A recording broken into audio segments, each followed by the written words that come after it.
अस्सलाम वालेकुम दोस्तों, मैं हूं नासिर जट्टा और आज का जो मेरा लेक्चर है वो ख़ास तौर पर बच्चों के लिए है राइटिंग के हवाले से। जो एबीसी की हमारी बड़ी एबीसी एक होती है, एक हमारी छोटी एबीसी होती है। उसको बड़ी जो हमारी एबीसी होती है उसको हम बोलते हैं कैपिटल एबीसी, जो हमारी होती है कैपिटल। और जो कैपिटल हमारी एबीसी होती है,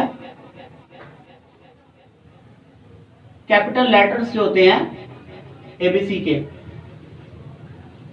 ए बी सी के, ये हम सबको पता होता है कि ये ऊपर वाली 3 लाइनों पे होते हैं।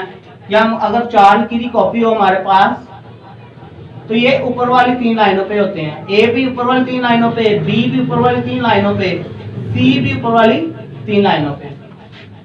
तो इसके बारे में तो कोई कंफ्यूजन नहीं होती जो कैपिटल लेटर है।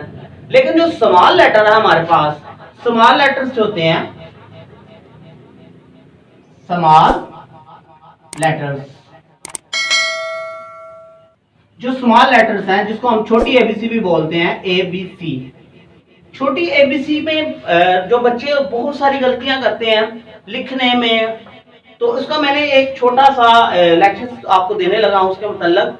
वो ये है, मैंने इसको 3 हिस्सों में डिवाइड किया है। एक को मैं कहता हूं sky letters,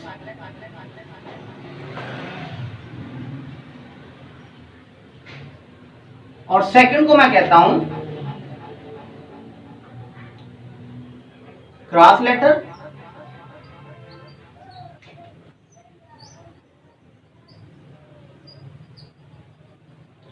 sky letters, grass letter, और जो थर्ड है उसका नाम रखा है जी रूट्स, रूट लेटर्स।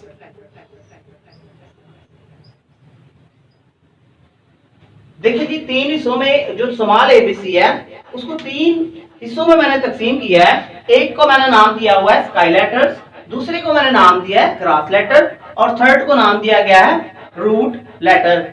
जैसा कि आपको नाम से ही वाज़ेह होगा कि स्काई, स्काई क्या होता है? स्काई आसमान को हम बोलते हैं। तो स्काई जो लेटर्स होते हैं, स्काई लेटर, स्काई का मतलब जो आसमानों की बुलंदियों को छूते हैं। मतलब फॉर एग्जांपल हमारे पास 4 लाइंस वाली कॉपी होती है या हमारे पास 1 लाइन वाली कॉपी होती है। तो दोनों पे हमने ये फोकस करना आता है कि कैसे हम जो एबीसी है उसको हम कैसे लिखें, ताकि हम जो लफ्ज लिखें एबीसी के, जो हम हरूफ लिखते हैं एबीसी के, वो हमारे खूबसूरत लगे, प्यारे लगे। तो उसके लिए ये जो लेटर्स, इनको अगर आप फॉलो करते हैं, स्काई लेटर को, ग्रास लेटर को, रूट लेटर को, तो आपको बड़ी ही मदद मिलेगी। ठीक है जी। देखें, अब देखें जो स्काई लेटर है, मैं इसके मतलब बताता हूँ। स्काई लेटर, ऐसे लेटर्स, इसकी मैंने डेफिनेशन कुछ इस तरह से रखी है, ऐसे लेटर्स या ऐसे हरूफ जो ऊपर वाली 3 लाइनों पे आते हैं। ऐसे लेटर, ऐसे हरूफ जो ऊपर वाली 3 लाइनों पे आते हैं। देखिए, ऐसे ऐसे हरूफ कह लें उर्दू में, वो इसको डिफाइन करने लगा हूं। ऐसे हरूफ जो ऊपर वाली 3 लाइनों में आए,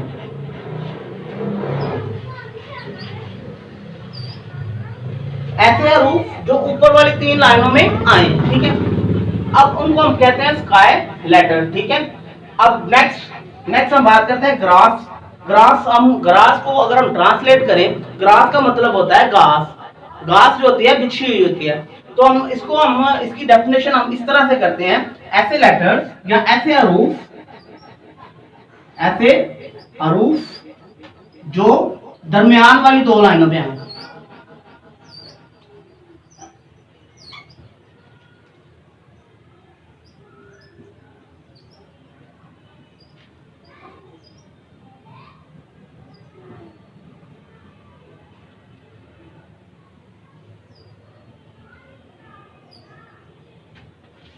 अच्छा जी, स्काई लेटर की हमने डेफिनेशन की, वो डेफिनेशन थी ऐसे हरूफ जो ऊपर वाली 3 लाइनों में आए।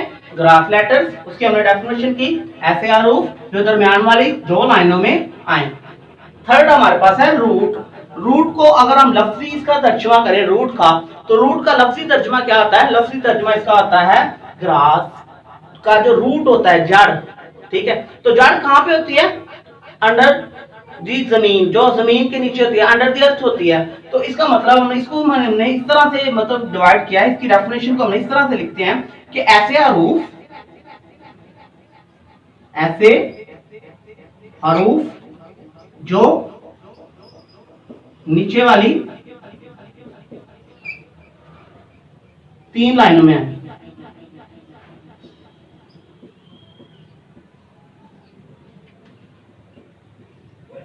अच्छा जी, हम बारी बारी अब हमारे पास जो स्मॉल एबीसी होती है, हम बारी बारी उनको चेक करेंगे कि स्काई लेटर कौन से हैं, ग्राफ लेटर कौन से हैं, रूट लेटर कौन से हैं। हमारे पास एबीसी है, मैं लेफ्ट साइड पे आपको एबीसी पहले हम लिख लेते हैं। स्मॉल एबीसी देखिएगा, A B C D E F G H I J K L M N O P Q R S, या हम इसको ऐसे भी लिख सकते हैं, एस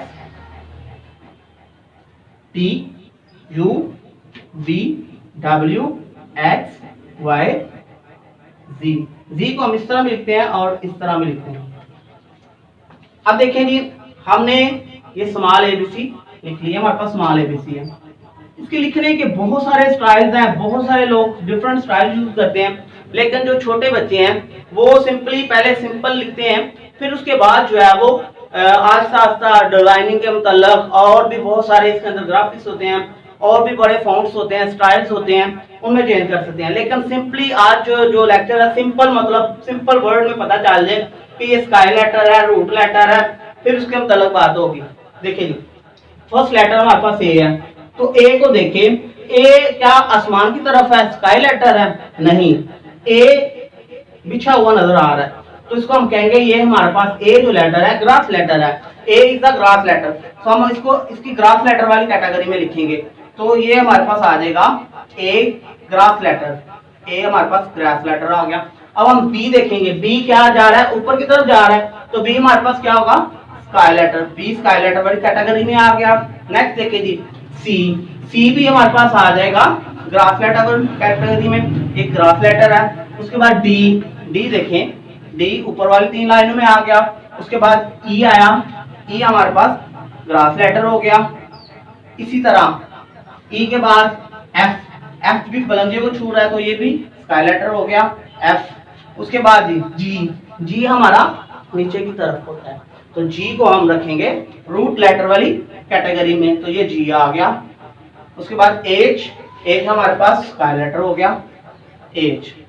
नेक्स्ट देखिए आई, आई हमारे पास हो गया ग्रास लेटर, आई ग्रास लेटर आ गया। नेक्स्ट जे, जे को भी हम नीचे वाली 3 लाइनों में लिखते हैं, तो ये जे आ गया।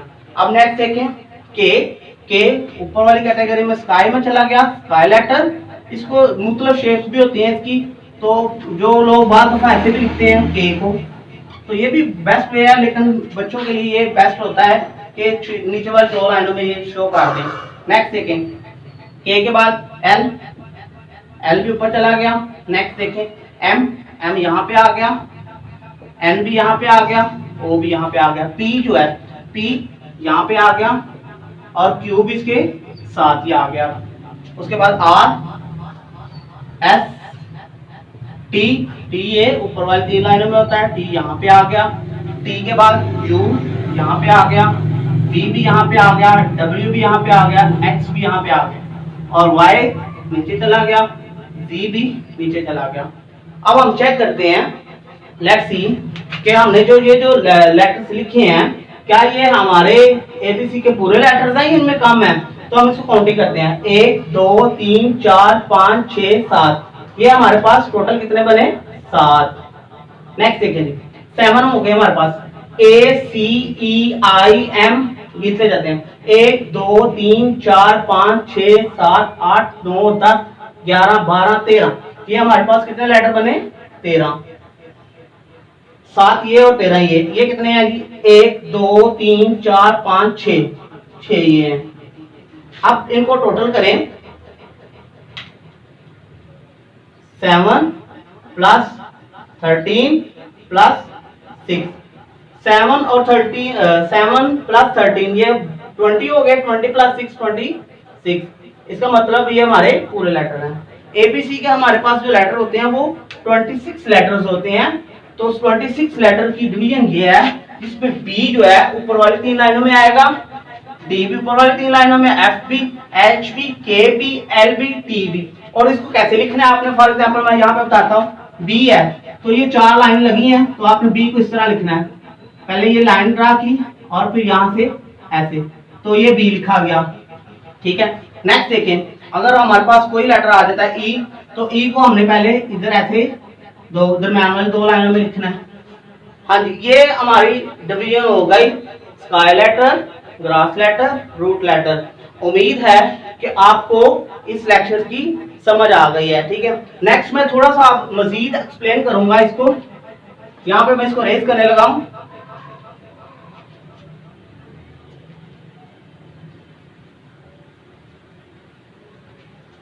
देखिए नेक्स्ट ये है कि अगर हम बाद बच्चे होते हैं वो हम अगर 3 लाइन्स हो, हमारे पास 4 लाइन्स हैं,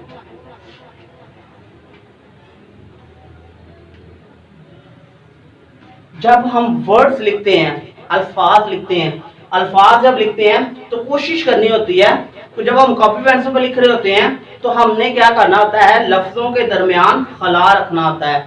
खला मतलब स्पेस, लफ्जों के दरमियान अगर स्पेस ना रखी जाए तो वो वर्ड खूबसूरत नहीं लगता। फॉर एग्जाम्पल मैं यहाँ पे एक सेंटेंस लिखता हूँ, आई एम अ बॉय, तो मैं यहाँ पे लिखता हूँ आई, मैं कैपिटल लिख लेता हूँ, आई एम एम। अब हमने ए और एम को देखना है, ए और एम हमारे पास क्या है, ग्रास लेटर दरमियान वाले 2 लाइन्स में आएंगे, तो पहले खला रखना है। तो अगर आप कॉपी पेंसिल पे लिख रहे हैं तो एक उंगली का खला रखें इंग्लिश राइटिंग के अंदर, तो एक उंगली का हमारे पास खला होगा, जहां पे हम लिखेंगे ए एम, ऐसे साथ साथ थोड़ा सा जोड़ के इसको आई एम। अब बी जो है, बी हमारे पास स्काई लेटर होता है, बी को 3 लाइनों में लिखा, बी, ओ को इसके साथ, ओ दरमियान में 2 लाइनों, और वाई जो है वो नीचे वाली 3 लाइनों में ऐसे लिखेंगे। तो ये हमारे पास हो गया आई एम बॉय, या मैं आई एम आ बॉय भी लिख सकते हैं। ठीक है, तो जस्ट मैंने आपको समझाने के लिए एक लाइन लिखी कि ये इस तरह से हम इसको लिख सकते हैं। लेकिन अगर आप सिंगल लाइन की बात करें तो सिंगल लाइन ऐसे लिखी होती है, ये सिंगल लाइंस ड्रा हुई होती हैं। ये फॉर एग्जांपल हमारे पास सिंगल लाइंस हैं, तो मैं आपको बताता हूँ कि सिंगल लाइन पे हमने अपनी राइटिंग को कैसे खूबसूरत बनाना है। उसके लिए जो स्काई लेटर है उसके लिए आप इतना सा साइज मुकर्रर कर लें, ये हमारे पास इतना साइज है, आप उसको मुकर्रर कर लें कि ये हमारे स्काई लेटर के लिए साइज है, और इतना साइज जो है ये हमारा ग्रास लेटर के लिए है, और नीचे थोड़ा सा आप इतना सा इसको सिलेक्ट करके ये हमारा रूट लेटर के लिए खला है। अब आपने जब सिंगल लाइन पे लिखना है तो आपने क्या करना है, इन इंस्ट्रक्शन को फॉलो करना है, इतना खला, ये अब उसके हिसाब से लिखना है आई। ठीक है, आप दरमियान में इसको इतने से खला में लिखना है, तो एम ऐसे ए, और इतना साइज में एम, बॉय, बी ऊपर चला गया, वो यहाँ पे आ गया, वाई नीचे आना था, इसके साथ ऐसे नीचे ले आए। आप देखें यहाँ पे ये कितना प्यारा लग रहा है। और कोशिश ये करनी होती है आपने कि जब कोई वर्ड लिखते हैं, फॉर एग्जाम्पल मुंह लिखना है, एम ओ एन, अक्सर बच्चे क्या करते हैं, मुंह लिखते हैं, एम इधर है, ओ इधर है, एन, फिर ओ एक बड़ा डाल देते हैं, एन इधर डाल दिया, तो क्या होता है, ये एक सीक्वेंस नहीं होती वर्ड की। जब आप देखेंगे कि ये देखें, ये आधा रूफ ऊपर चला गया, ये लाइन के नीचे चला गया, तो इस तरह राइटिंग अच्छी नहीं लगती। आपने क्या करना है, सीक्वेंस कायम रखनी होती है, ऐसे बिल्कुल सीधा स्ट्रेट लाइन आपके ये वर्ड जो है ये एक जैसी शक्ल इनकी नजर आनी चाहिए, तब ये वर्ड्स बहुत खूबसूरत लगते हैं। ठीक है, उम्मीद है कि आज का जो आपको लेक्चर है वो पसंद जरूर आएगा, और लेक्चर अगर आपको पसंद आए तो वीडियो को लाइक जरूर कीजिएगा, और अगर आप मेरे चैनल पर नए हैं तो चैनल को सब्सक्राइब कीजिएगा, ताकि नेक्स्ट आने वाले वीडियोस का आपको जो है नोटिफिकेशन मिल सके। ठीक है जी, शुक्रिया, अल्लाह हाफिज।